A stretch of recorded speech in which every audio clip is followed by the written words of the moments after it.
ছাত্র জনতার অভ্যুত্থানের মুখে আওয়ামী লীগ সভাপতি শেখ হাসিনা প্রধানমন্ত্রীর পদ থেকে পদত্যাগ করে দেশ ছাড়েন।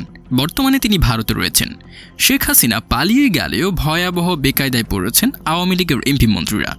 অনেকে সুযোগ বুঝে দেশ ছাড়তে পারলেও আটকে পড়ে অনেক এমপি মন্ত্রী। তাদের মধ্যে দুজন হলেন সাবেক প্রধানমন্ত্রীর বেসরকারি বিষয়ক উপদেষ্টা সালমান এফ রহমান এবং সাবেক আইনমন্ত্রী আনিসুল হক। তারা নৌপথে পাড়ি দিতে চেয়েছিলেন মিয়ানমার ভারত, সুবিধা করতে না পেরে বঙ্গোপসাগরে 7 দিন ভেসেছিলেন।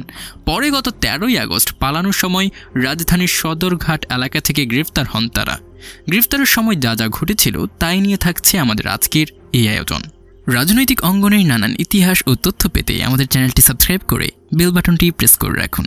ঢাকা মহানগর গোয়েন্দা ডিবি পুলিশ সূত্রে জানা গেছে, গত 5 আগস্ট বাসা থেকে বের হয়ে ঢাকার চারপাশে ভয়ঙ্কর অবস্থা বুঝতে পারেন সালমান এফ রহমান। বিমানবন্দর সহ সব জায়গা থেকে ইতিবাচক সাড়া না পেয়ে উত্তরার নিজের মালিকানাধীন একটি ঝুট মিলে যান। সেখানে গিয়ে ছদ্মবেশ ধারণ করেন, মুখভর্তি সফেদ সাদা দাড়ি নিজেই কাটেন। সেখানে বেক্সিমতো গ্রুপে কর্মরত নৌবাহিনীর একজন অবসরপ্রাপ্ত কর্মকর্তা তাকে নৌপথে দেশ ছাড়ার পরামর্শ দেন। সেই কর্মকর্তাই মোটা অঙ্কের টাকায় তাকে ম্যানেজ করে দেন একটি ইঞ্জিন চালিত ট্রলার।